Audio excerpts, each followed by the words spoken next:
মাশাআল্লাহ।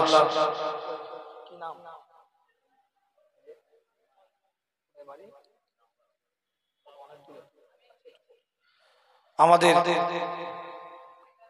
নসরুল উলুম হাফিজিয়া মাদ্রাসার আজকে যে ছাত্র ভাই পাগড়ি নিবেন, দস্তরবন্দি নিবেন, আরমান আলী ভাই, হাফেজ আরমান আলী সাহেব, তাকে দস্তরবন্দি করা হবে। তার সাথে সাথে আমাদের প্রতিষ্ঠানকে আরো সুন্দরভাবে সাজাবার জন্য যে পরিকল্পনা আমাদের আছে তার একটা ভিত্তি স্থাপন হবে মোনাজাতের পরে ইনশাআল্লাহ। তো এই প্রতিষ্ঠান এত সুন্দরভাবে চলছে, আপনারা খুশি না বেজার? জোরে বলেন, খুশি না বেজার? আমার কথাবার্তায় রাগ করলেন নাকি? আমার কথাবার্তায় রাগ করলেন? জিলহজ মাস, মুতাবারাক মাস, ত্যাগের মাস, স্যাক্রিফাইসের মাস। আল্লাহ কোরআনের মধ্যে বলছেন সূরাতুস সাফফাত 37 নম্বর সূরা 102 নম্বর আয়াতের মধ্যে আল্লাহ জানিয়ে দিচ্ছেন ফালাম্মা বালাগা মাহু সাইয়া ক্বালা ইয়া বুনাইয়া ইন্নী আরা ফিল মানামি আন্নী আযবাহুকা ফাআনজুরু মাযা তারা ক্বালা ইয়া আবা তিফআল মা তু'মার সাতাজিদুনি ইনশাআল্লাহু মিনাস সাবিরিন। বড় আয়াত, 7 থেকে প্রায় 6টা আয়াতের দ্বারা আল্লাহ কুরবানির প্রসঙ্গে আলোচনা করেছেন। পরীক্ষার পর পরীক্ষা আল্লাহ নিয়েছেন ইব্রাহিম আলাইহিস সালামের উপরে। যখন সন্তান একটা বয়সে উপনীত হলেন, আল্লাহ বলছেন ইব্রাহিম আলাইহিস সালামকে জানিয়ে দিলেন, আপনি আপনার সন্তানকে বলেন ক্বালা ইয়া বুনাইয়া ইন্নী আরা ফিল মানামি, আমি ঘুমন্ত অবস্থায় স্বপ্নেই দেখলাম, আন্নী আযবাহুকা, আমি যেন তোমাকে যবাহ করছি, ফাআনজুরু মাযা তারা, এই সম্পর্কে তোমার কি ধারণা, তোমার বক্তব্যটা কি, তোমার ওপিনিয়নটা কি? হযরত ইসমাঈল সাল্লাল্লাহু আলাইহি সাল্লাম এত সুন্দরভাবে উত্তর দিলেন। বলতে পারতেন হ্যাঁ আপনি জবাহ করে দেন, কিংবা বলতে পারতেন না আপনি করবেন না, কিংবা চুপ করে থাকতে পারতেন। কিন্তু ইব্রাহিম আলাইহিস সালামের প্রশ্নের উত্তরে ইসমাঈল সাল্লাল্লাহু সাল্লাম বলছে ক্বালা আবা তিফআল মা তু'মার।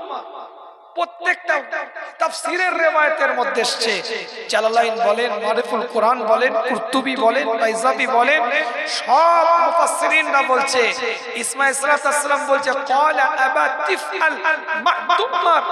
এত সুন্দরভাবে উত্তর দিচ্ছেন ওই বাচ্চা ছেলেটা যে আব্বা জবাহ কি দেখাচ্ছেন আপনি, আপনি যা ইচ্ছা তাই করেন, আপনি আমাকে জবার কথা না, আপনার যেটা ইচ্ছা আপনি সেটা করেন। আমরা সকলেই জানি ওই বিষয়ে আলোচনা নয়, কথা প্রসঙ্গে আসলো তাই বললাম। রশিটা যখন বেঁধেছে ইসমাঈল সাল্লাল্লাহু সাল্লাম বলছে আব্বা ওই রশিটাকে খুলে দেন, দড়িটাকে খুলে দেন। পৃথিবীর মানুষের কাছে এটা প্রমাণ হয়ে থাকবে যে আমার জবাহ হওয়ার ইচ্ছা ছিল না, বাপ জোর করে রশি দিয়ে বেঁধে আমাকে জবাই দিয়েছে। খুলে দেন। আল্লাহ পাক কবুল করেন। ছুরি যখন চালাচ্ছেন, ছুরি চলছে না। ছুরিকে প্রশ্ন করে যে কেন চলছিস না, আল্লাহ ছুরির জবান খুলে দিয়েছে।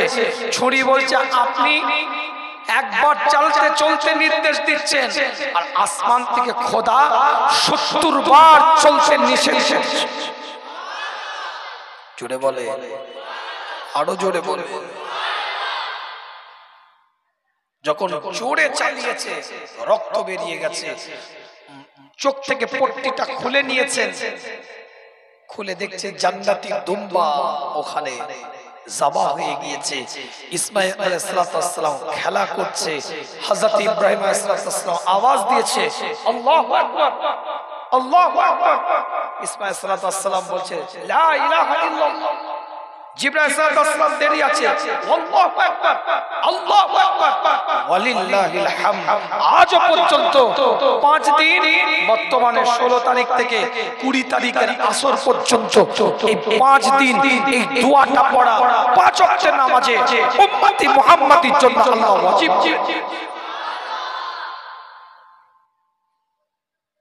ব্যাখ্যা।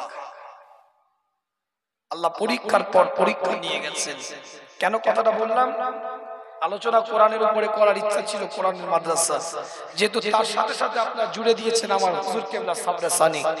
নামের তাসির, আল্লাহ বলছেন নাম এমন একটা নাম রাখো সেই নামের যেন অর্থ ভালো থাকে, সেই অর্থের নামের তাসির তার সন্তানের ওই ব্যক্তির উপরে পড়ে।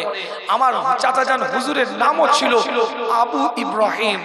ইব্রাহিম আলাইহিস সালামের নাম যেমন সবরের জীবন কেটেছে ইব্রাহিম আলাইহিস সালামের, হুজুরের জীবনটাও ঠিক ওই রকম, শুধু সবর আর ত্যাগের মধ্যে দিয়ে কেটে গেছে।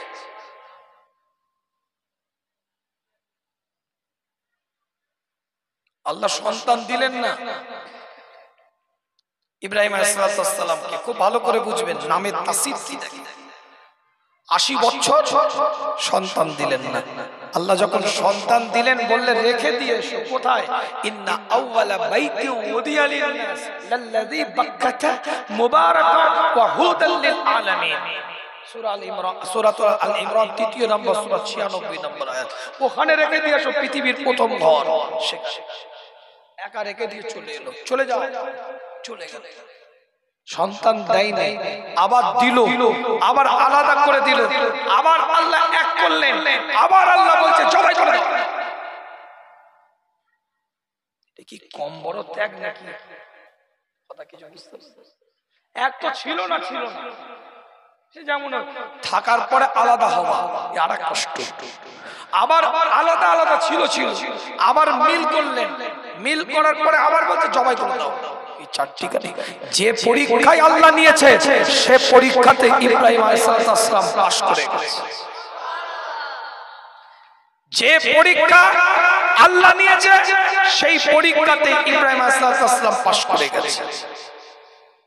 আর আমার চাচাজান হুজুর কেবলাকে আমার জীবনে আমি হুজুরের সাথে বহু কাছে থেকে আমি উঠা বসা করেছি। একই বিছানায় 48 দিন টানা আমি ঘুমিয়েছি। যখন হাসপাকে গিয়েছিলাম 2018 সালে, একই বিছানায় 48 দিন ঘুমিয়েছি আমি পাশাপাশি। আমি অনেক কাছ থেকে দেখে উপলব্ধি করেছি ত্যাগের জীবন, স্যাক্রিফাইসের জীবন। নিজের জন্য কোনোদিন কিছু ভাবে না যে এটা আমার, এটা আমার, এটা কোনোদিন ভাবে না। সেই মানুষটার আজকে সাবরে সানি। যাক, আলোচনা আমি বাড়াবো না, হুজুরের জীবনে অনেক কিছু বিষয় আছে, আল্লাহ পাক যদি কখনো নিয়ে আসেন সেই বিষয়ে আলোচনা করবো ইনশাআল্লাহ। আল্লাহ আমাদের সকলকে কবুল করেন, সকলে বলেন আমিন। জীবনের নীতিমালা উসুল অনুযায়ী চলার তৌফিক এনায়েত করেন। কুরবানির গোশত এটা আল্লাহর কাছে যাবে না, আল্লাহ বলছে পরিষ্কার করে লা ইয়ানালাল্লাহ লুহুমুহা ওয়ালা দিমাউহা ওয়ালাকিন্না ইয়ানালুহু তাকওয়া মিনকুম। সূরা আল হজ 22 নম্বর সূরা 37 নম্বর আয়াত। আল্লাহ বলছে তোদের গোশত যাবে না, রক্তও যাবে না, তোদের তাকওয়াটা যাবে। সেই কুরবানি সাহেবে নিসাব ওয়াজিব উম্মতে মুহাম্মাদির জন্য। আল্লাহ পাক কবুল করেন, সকলে বলেন আমিন। আল্লাহ নবী মুহাম্মদুর রাসূলুল্লাহ সাল্লাল্লাহু আলাইহি ওয়াসাল্লাম এলান করে দেয়, আল্লাহ পাকের কোন বান্দা, আল্লাহ পাকের কোন বান্দি আল্লাহর সন্তুষ্টি অর্জন করার জন্য, আল্লাহ পাকের রিদামন্দি করার জন্য, আল্লাহকে খুশি করার জন্য যখন সে কুরবানিটা দেয়, ওই কুরবানির পশুর রক্তটা জমিনে পড়ার আগে আমার আল্লাহ তার তাকওয়ার ওসিলায় তার জীবনের গুনাহগুলোকে মাফ করে দেয়। একটু জোরে বলবেন, চিৎকার দিয়ে বলা যাবে না। আল্লাহ নবী মুহাম্মদুর রাসূলুল্লাহ সাল্লাল্লাহু আলাইহি ওয়াসাল্লাম জানিয়ে দেয়, কুরবানির জবাইকৃত পশুর শরীরের মধ্যে যে চামড়াটা থাকে, ওই চামড়ার উপরে যে লোমগুলো থাকে, ওই লোমের পরিমাণ সওয়াব আমার আল্লাহ কুরবানিকৃত পশুর ওসিলায় তার নামায় আমলের মধ্যে আল্লাহ পাক লিপিবদ্ধ করে দেয়। যাক, আলোচনায় আলোচনা বাড়বে। এই সুন্দর পরিবেশটাকে বজায় রাখেন, আল্লাহ কবুল করেন, সকলে বলেন আমিন। আল্লাহ সকলকে নিয়ামতের দ্বারাই পরিপূর্ণ করেন, সকলে বলেন আমিন। এই প্রতিষ্ঠানের দিকে খেয়াল রাখতে হবে। একটা মানুষ একটু হাত তুলে বলা যাবে এই প্রতিষ্ঠানের জন্য, নাসরুল উলুম হাফিজিয়া মাদ্রাসার জন্য একজন মানুষ একটু হাত তুলে বলতে পারবেন যে হুজুর আমি 10,000 টাকা দেব? একজনকে বলতে পারবেন?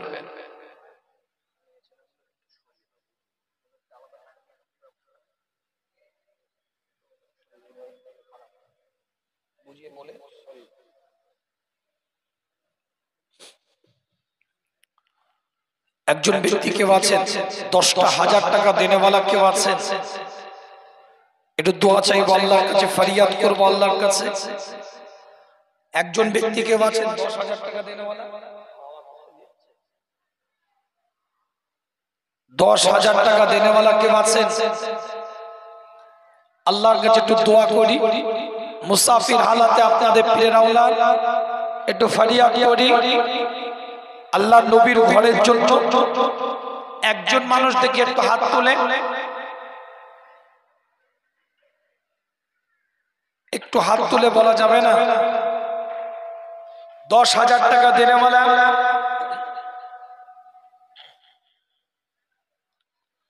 একজন মানুষ একটু হাত তুলে বলা যাবে 10,000 টাকা? আচ্ছা 5,000 টাকা কেউ আছেন? 5,000 টাকা কত টাকা কত দিক দিয়ে চলে যায়, এদিক ওদিক হয়ে যায়, নষ্ট হয়ে যায়। ডাক্তারের নিয়ে নেয়, উকিলের নিয়ে নেয়,